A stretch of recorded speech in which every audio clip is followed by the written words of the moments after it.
There are many reasons why people quit jobs. I talk about it all the time on this channel. If you follow this channel, and you should be following this channel.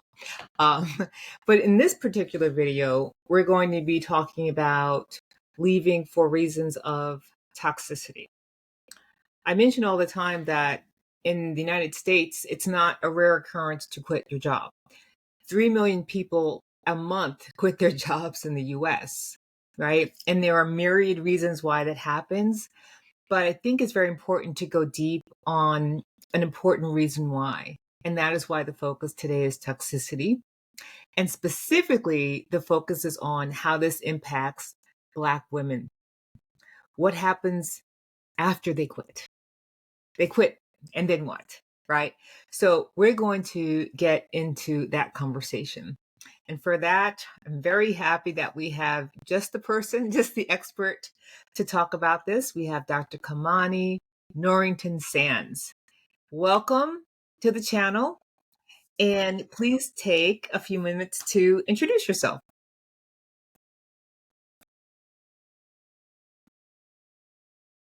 Job survivor. So I have experience not only in terms of having gone through a toxic job, a very toxic job that I resigned from, but now I'm a toxic job liberator for Black women.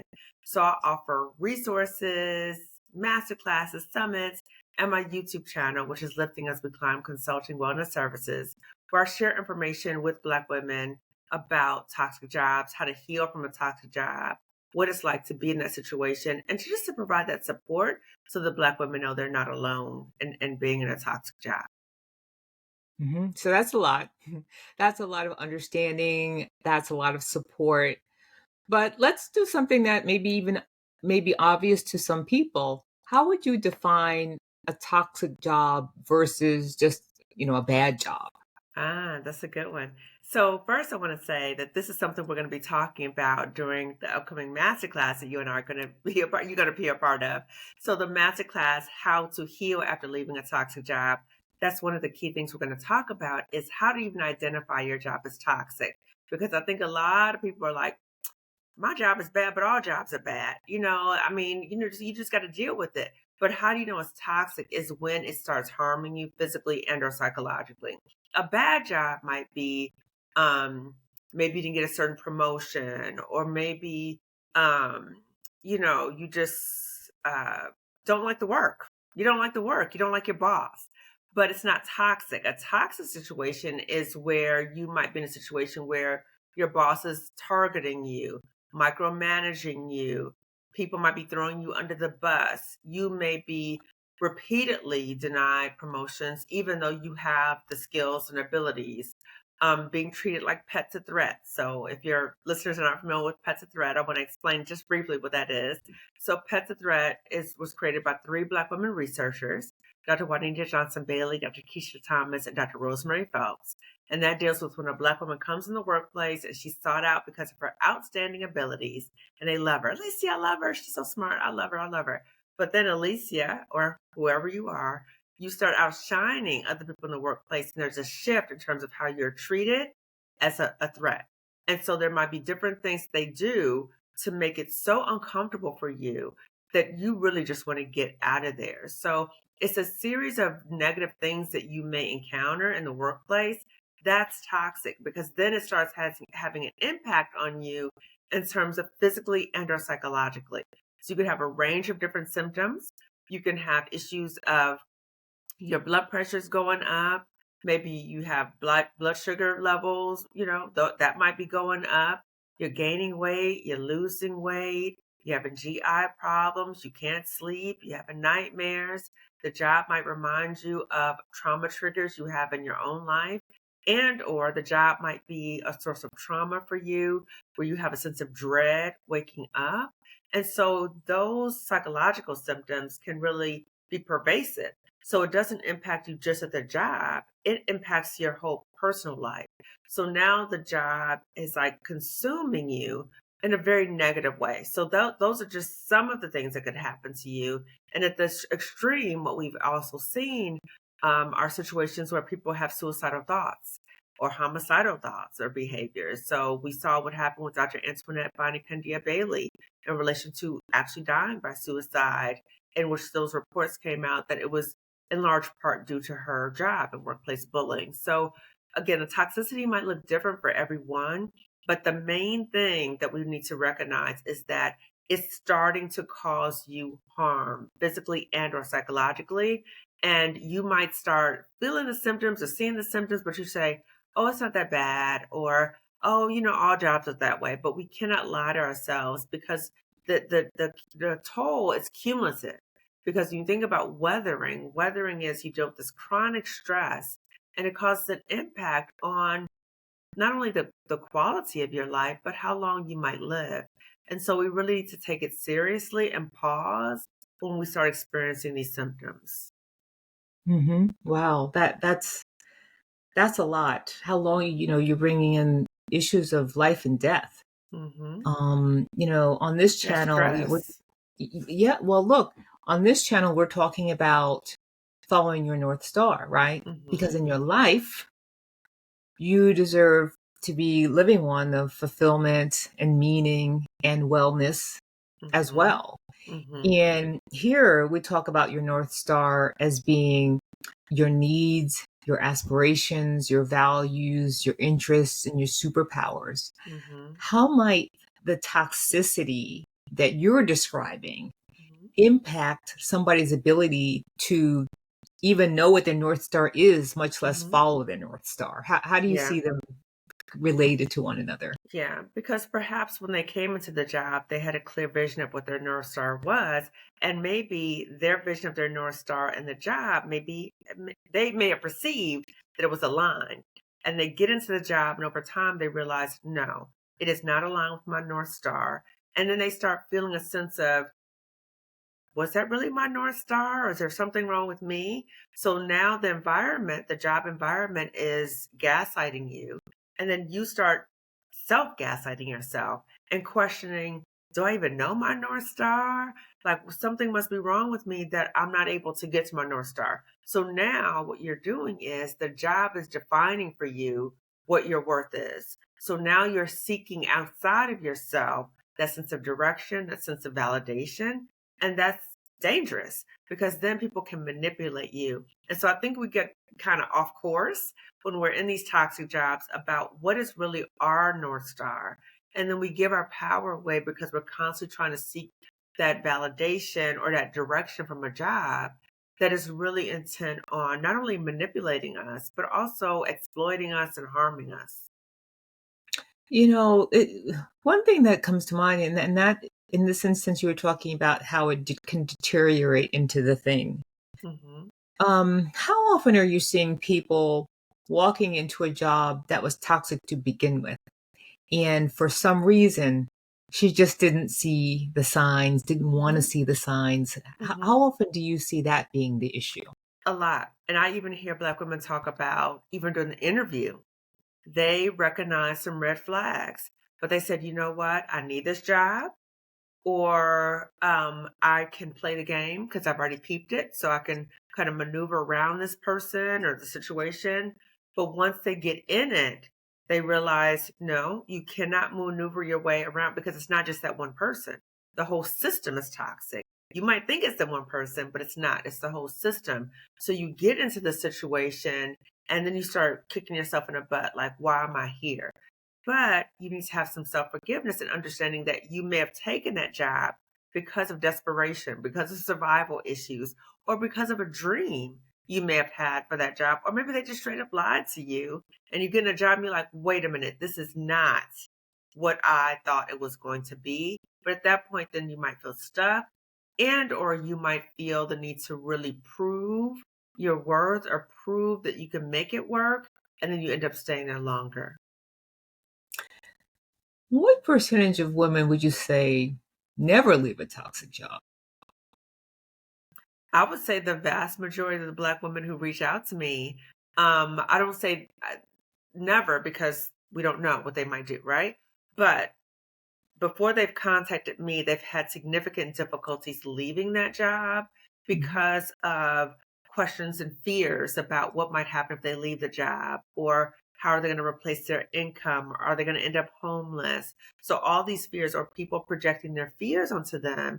So the vast majority of Black women that I've worked with, therapy coaching on my YouTube channel, is they've been in these toxic situations for a very long time, like 10, 15, 20 years.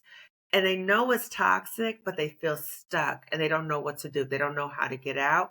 And they've associated that job with their income. So they can't foresee other ways to having an income and doing well. They see the only way for them to make money is to stay at that job. And they really feel like they don't have any options, particularly when they get to be a certain age, I'll say after 40. Mm. How much of this is perhaps an issue of this notion of deserving better? Is there a notion that, well, this is what I meant to have. This is the best it's supposed to be for me. So who am Mm. I to expect more? I think it's a little complicated for Black women. I think that on some level we feel like we do deserve better. However, we are very aware of racism and sexism in these jobs. And we also are aware that sometimes we have to really overperform to even get the job in the first place.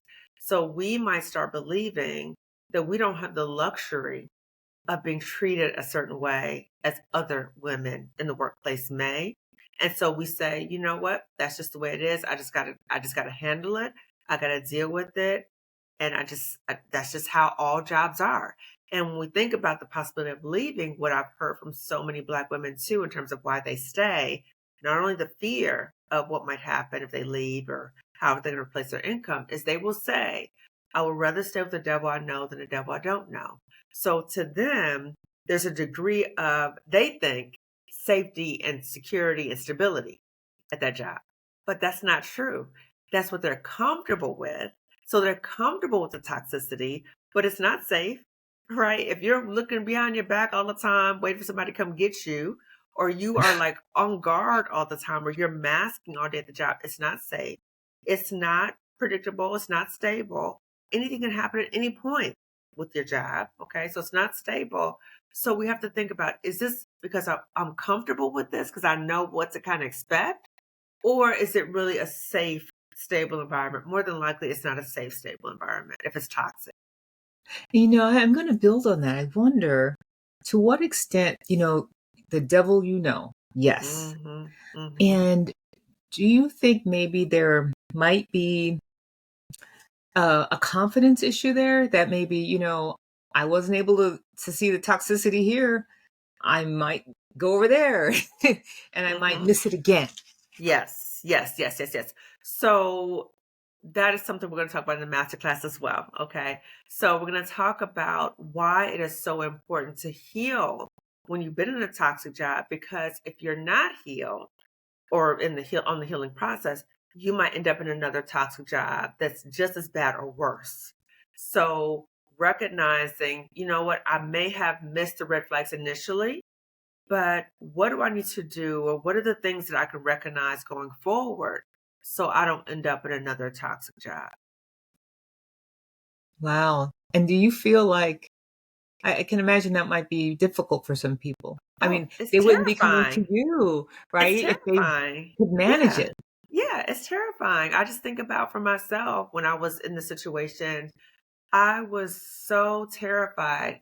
And I also knew I had to get out. So I was very fearful. But during that process of, I was also working with a Black woman therapist and able to reality test with her about what was happening. And she actually said to me, you got to get out of here. It's really going to take you out. And so I had to say, you know what? This is scary for me, but I love myself too much to stay in this environment. I know I deserve better. And also my family, because they were being negatively impacted by what they saw happening to me and my responses to it. Hmm. Yeah. So family is interesting. I was going to ask you about community Mhm. and the extent to which you see Black women having community that is, providing that hug to endure the toxicity or providing that support to help move you forward. Is it a mix Yes, or do you see one more than the other?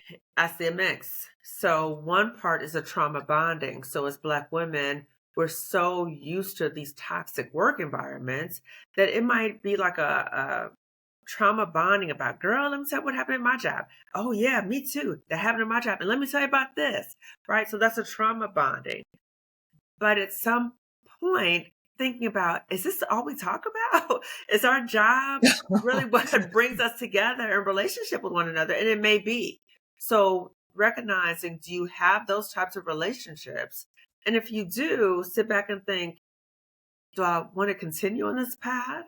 And are there other Black women maybe I'm in association with or can be in association with who can show me another way?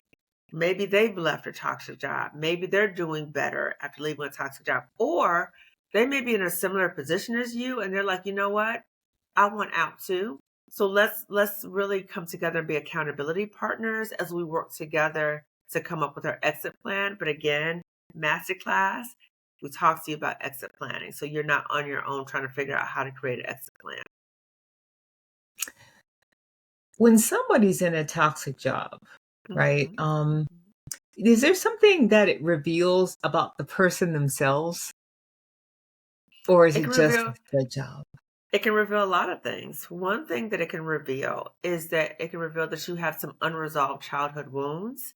And so, because of those unresolved childhood wounds, you may stay at that job longer and be more primed to accept negative treatment and try to constantly get that external validation. So, maybe if you didn't get it from your mother or a parent or something, you're constantly trying to fulfill that void through the job. Then you may start thinking about ways that your job defines who you are. So your identity becomes fused with your job, which is problematic. And it can also be, I think, for many of us who are high performing Black women, that feeling like, I excel at everything, right? Like I got this, I got this. If I got this job, you know what? I'm gonna get another degree, another certification. I'm a master this. I'm gonna show these people. So that is another quality. So as high performing women, we think, oh, I can do this. I can do this. I can outperform this. I can do this, but then you fall into a trap. So you're constantly trying to prove yourself, but no matter what degree or certification you get, it's never going to be. And what I've experienced and what I've heard from other Black women, the higher you go up, the more vitriol that you're the target of, the more backlash. Because it's like, how dare you, Black woman, act like you think you're better than us? Or how dare you, Black woman, not stay in your place? And they will just come full at you, right? They may promote you, but they may not provide the supports to you so you can do a good job. So they sabotage you in many ways. And then the Black women, we may say, wait a minute, what am I doing wrong? What's happening here? And they might start internalizing it. So if you have unresolved, I would say also mental health issues. So if you're prone to depression or anxiety, that may also make it difficult for you in a toxic work environment because again, it's feeding off of your ways, your mindset. And so you're thinking the sense of sadness or responsibility or dread or feeling like there's something constantly wrong with me and I have to constantly fix myself. So those mental health issues can also impact you staying in a toxic job. Mm. And so that's interesting. You talk about the seniority level playing into that. I'm a former chief people officer. And, one of the things we know, I mean, the more senior you are, perhaps sometimes the fewer mentors you have. There are few people Mm-hmm. up there who can Mm-hmm. be the mentor, or Mm-hmm. you don't have a sponsor. So Mm-hmm. you don't necessarily have the support. You talk about support. You don't have Mm-hmm. necessarily the support that you need to be successful. Mm-hmm. That is important if the environment is toxic or not. Yeah, yeah. And Alicia, I've also heard from Black women who say they'll get in positions of power at the job, and the people that they're supervising won't listen to them or very disrespectful to them. And Hmm. so then feeling like I'm stuck, like I have an obligation to do a certain thing, but the people I'm supervising are not even listening to me and they're very disrespectful in a way they wouldn't be with other people. Wow. And so in that case, I can see how people would say, well, then you need to improve your management skills. Your leadership skills, right? Yeah. Yes. Take some leadership courses or leadership coaching. Yeah. Because you're the problem. Right. And then that's affecting your performance review. Exactly. And your confidence. Right. And now you've got imposter syndrome going too. Right. Yes.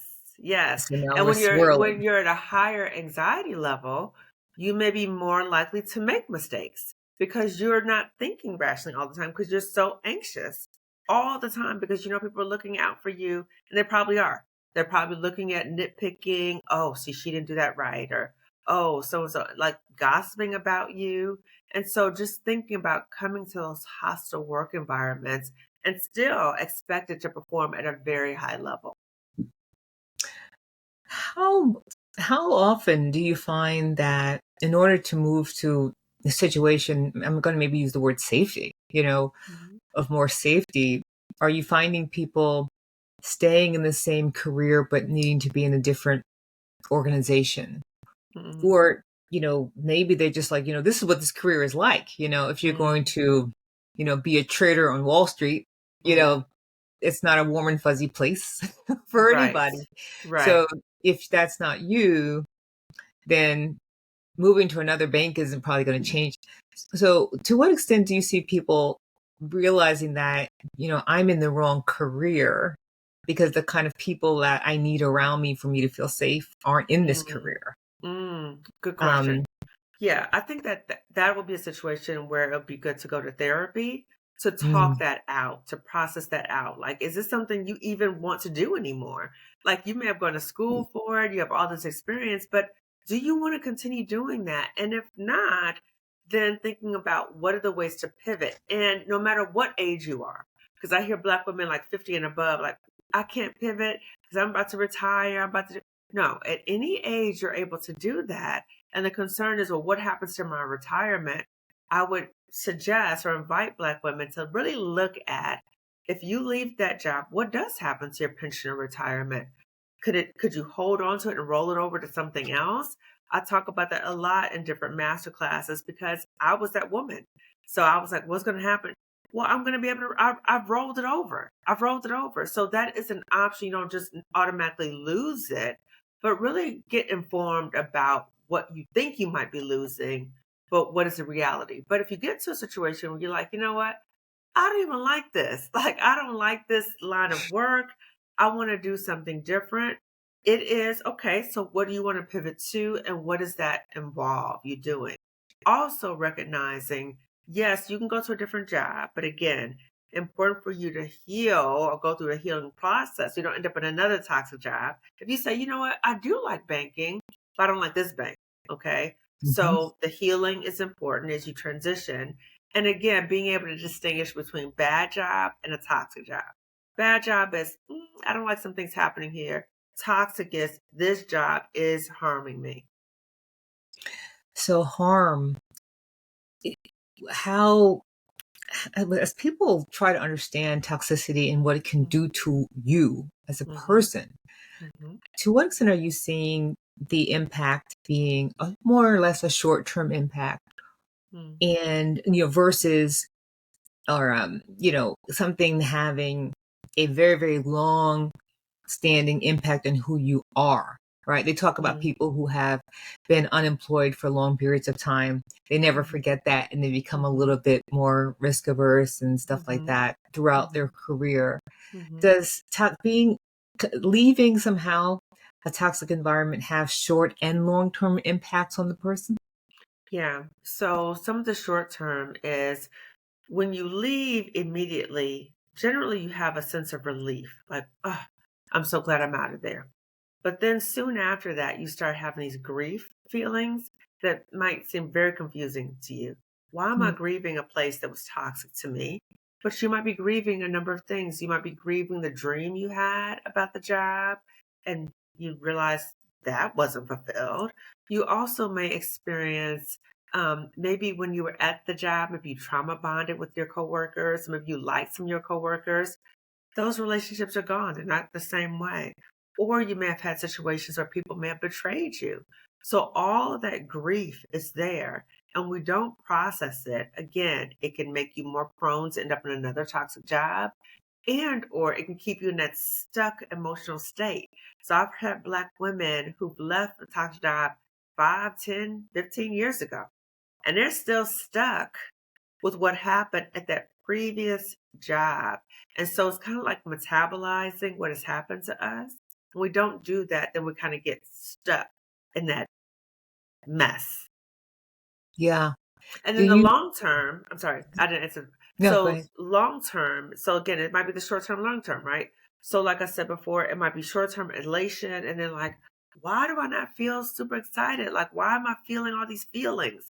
And those things can be long term if you don't go through a healing process. So like I said, 10, 15 years, you're still thinking about and talking about what happened 10 or 15 years ago at a job you left. In that case, with that long half-life, yeah, do you feel that people maybe even define themselves by the toxicity? Like Oh, that's yeah. Oh, yeah. I was at a conference one time and this woman, she was giving a really good presentation. And then she started talking about like all the negative treatment she was receiving from her supervisor.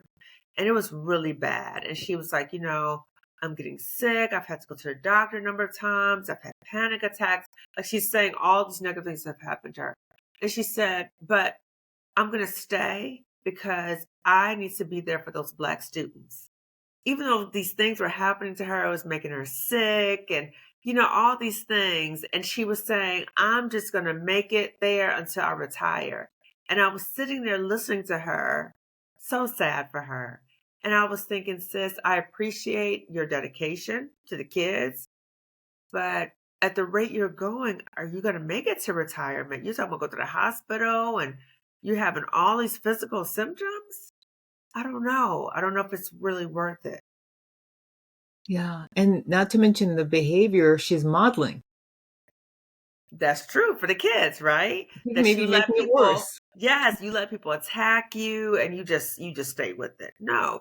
My hope is that we realize as Black women that the kids are watching us, whether if you have your own kids or other kids that you're in, so they are watching and they see, wow, this person's getting beat down. Is it okay to stay in this environment and get beat down and bullied?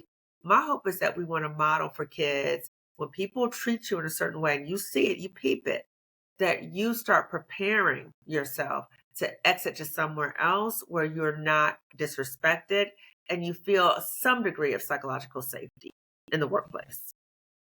So you're very committed to this, and it shows up in your YouTube channel and your all of the programming that you do. Why toxicity? Of all the things you could talk about, why toxicity, and specifically as it relates to jobs? There are so many Ah, different lanes there. Why did you mhm. pick this lane? Well, because it was what I was dealing with at the moment. So when I started my YouTube channel, and actually I started on Instagram first talking about it, but I felt the need to be vocal about my experiences at a toxic job because what they were doing to me was trying to humiliate me on top of everything else. They were trying to humiliate me to silence me. So my form of healing was I will refuse to be silent. And so now I'm not going to also just speak to other people. I'm going to be louder and talk on social media, right? So that was just Uh-oh. part of my healing. That was my healing. So I was just talking about it. And then the more I talked about it, the more therapeutic it is. So even now when I do videos, it's therapeutic for me. So when I think about like top people, are like, how do you come up with these topics? Well, I think about what I've gone through, or I think about what my clients have gone through, or they're currently going through. And so that's what started it. So then I started talking on Instagram. And then I got in Stephanie Perry's YouTube Success Society or challenge. And when she was saying, okay, what do you want your channel to be on? I said, I don't know. I think I want to talk about Black women toxic jobs. She said, girl, do that. Right. So I had no idea. I had no idea that there would be such an audience for it. And so again, when I started on YouTube, it was just processing my own experiences and letting Black women know you're not alone. And then it just took off there, right? So Black women started contacting me. Oh my God, me too, me too. And all over the world, like the similar parallels I'm talking about, they are experiencing or have experienced it too. So then it became, wait a minute, like this is therapeutic for me, but by me sharing my story, I'm helping other Black women. And so that's what fueled the sense of the focus on toxicity, because I think for many of us as Black women, we experience it, but we don't have a voice for it. And we feel like we're the only one because we don't really talk about it, right? We might trauma bound about it, but we don't really talk about, is this, is there, is this what my life is supposed to be? Like, is there another way? And so I want Black women to know there is another way. There is another way. We are able to leave these jobs. We can pivot and find somewhere else to go, another job, starting our own business, but we're able to replace our incomes and do very well after we leave. So that's why I want Black women to see it and hear it, not only from me, but from my Black women guests that I have on as well. Now, thank you for sharing your story and, good news, bad news. So I'm so glad that you were successful in all of this, but you're successful because there's so many women suffering. Yes, yes, you yes. know, but I think it's really wonderful that they can engage with you, Mm-hmm. somebody who's been through it, somebody Mm-hmm. who's thought very deeply about it, Mm-hmm. somebody who's had the opportunity to engage with so many people, and you Mm-hmm. bring the breadth of experiences that you've had and you've heard about Mm-hmm. to the support that you give to your clients. So that's really amazing. Thank So you. yeah, Thank you. congratulations to you for that. Yeah. So I know that programming is a thing because you want to help people. And one of the Mm-hmm. ways beyond having the channel is to do things like master classes. Mm-hmm. I know Mm-hmm. you just had one. Can you Yes. describe to people what that was about? Why did you do that one? Um, I did that because we do the Job Liberation Virtual Summit for Black women in May. So we had our first annual one last May. We're going to have another one in 2025 in May. But I wanted to provide something to Black women in the interim time. So if there's Black women who are like, oh my God, I can't wait till May, or what do I need to start doing now to start planning to get ready to leave a job? So when I talk about or when I offer different things, I say to Black women, I want to share things with you to help you prepare because I don't want us to just jump up and be like, I'm out of here. Whatever, right? We might think it, but I want us to be prepared so we do well once we leave. And so that's how the master classes came to be for this time because I don't want people to wait till May. Okay. So the first part was last week and people are able to get the replay. So Okay. the part one was how to get ready to leave a toxic job. So what does that mean? What can you do in terms of your career pivot? What are your different options as you take that assessment of, okay, I'm thinking about I want to get out of here. What are my different options? And really looking at and providing a snapshot for you or shortcut process for you to really evaluate what your options are and how to pursue that in terms of that career pivot. And also Latrice was there. So that was Patrice talking about that. And then Latrice talked about the legal part. So there's so many things that we Hmm. might miss. Is this a hostile work environment? Might I be able to get severance? How do I follow up on that? So Latrice was talking about that. So that is the how to get ready. And then the master class for this Sunday, so October 27th from 5 p.m. to 7 p.m. Eastern time is how to heal after leaving a toxic job because the healing really starts once you leave. But it is also good to have the information maybe before you leave to know like what kind of things might be helpful for you as you go through that healing process. So the grief we talked about with leaving a toxic job, the importance of healing so you don't end up in another toxic job. And I'm gonna let you talk about your part, right? But also, what does it mean to really reclaim your self confidence? What does that look like? How do you reconnect to who you really are, really what you want in your life? And then, Alisia, I'm gonna turn it over to you in terms of your part. Well, yeah. Well, one of the things, no, that I think is going to be really exciting. I mean, I think that a life well lived is a life lived according to one's personal North Star. Yes. You can never, you want to survive, but you don't just want to survive and, like, there's surviving and there's thriving. We prefer Yes. to thrive, Yes. than just survive, right? And so, I will be talking about how you can leverage your personal North Star as a safety net or a way that you can guide yourself and Hmm. take agency and say, this is my life. How do I want to live it?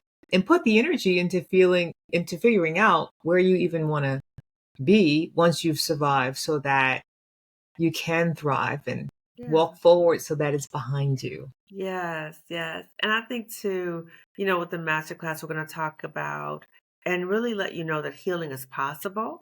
So even though you might be in a beat down situation right now in a toxic job, we want to show you, right? Not only talk to you about, yes, healing is important, but that it is possible and your life can be so much better as you go through the healing process. Part of the going through the healing process also is practicing self forgiveness about maybe decisions you made or choices you made when you were at that toxic job, but recognize, like Alicia said, we do have agency. We are able to shift and make different decisions in our lives and go down that path. Wow. So this is really about giving people the tools. Yeah. Yeah. It's a space of empathy, which I'm Yes. sure everybody watching this can feel emanating from you. But it's like, okay, we have empathy, but now we have to move forward. It's the how to, right? So a lot of people are like, okay, yeah, that sounded good, but how do I do it? We're going to talk to you about the how to. It's going to be very straightforward. Oh, I want to say this too. So for the master classes and anything that I offer, that we value your privacy. So Marissa Price and I are doing this together. So you will not be on camera. Your name will not be listed because as Black women, I know we value our privacy. We don't want people in our business. We don't want people to know we're trying to leave a job. So don't let that keep you from coming to the job. Again, you will not be on camera and your name will not be listed. Okay. No, thank you. Good call out. Okay. So Dr. Kamani said it. We want to make sure that we're safe. We want to make sure that we are leaving toxicity. We want to understand that there are options and choices. And we want to understand that there are resources to help you make those choices and support you through them. So thank you, Dr. Kamani, for all the work that you're doing Thank you. to help Black women thrive.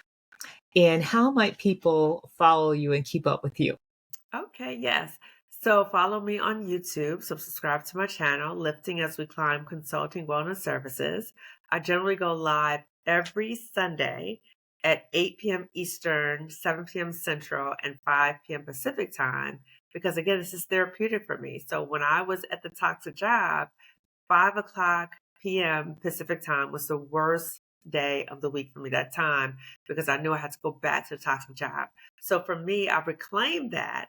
So now I do a live every Sunday where I talk to different Black women, generally about toxic jobs, but we also talk about other issues impacting Black women and the Black community.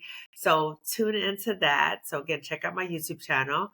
And then, like I said, we have the masterclass coming up this Sunday. So I hope you register for that.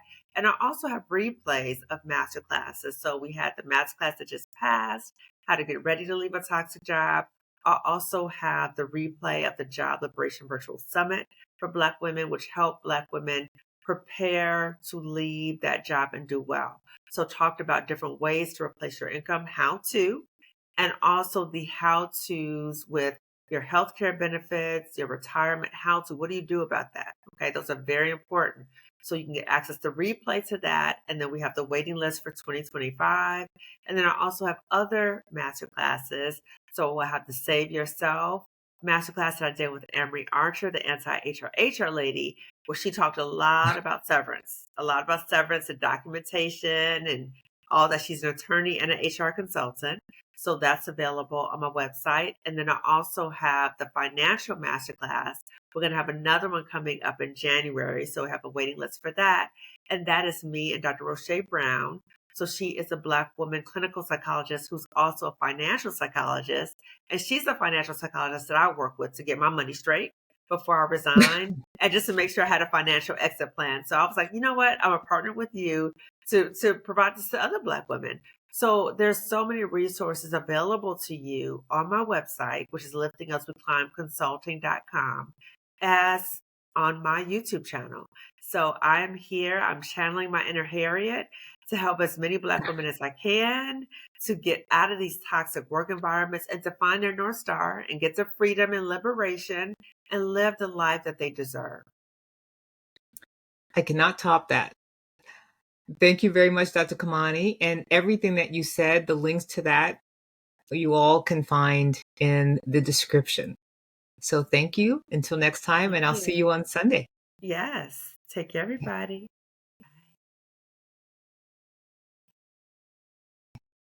Okay, I was giving myself some time to cut. Okay. Okay. Let's see.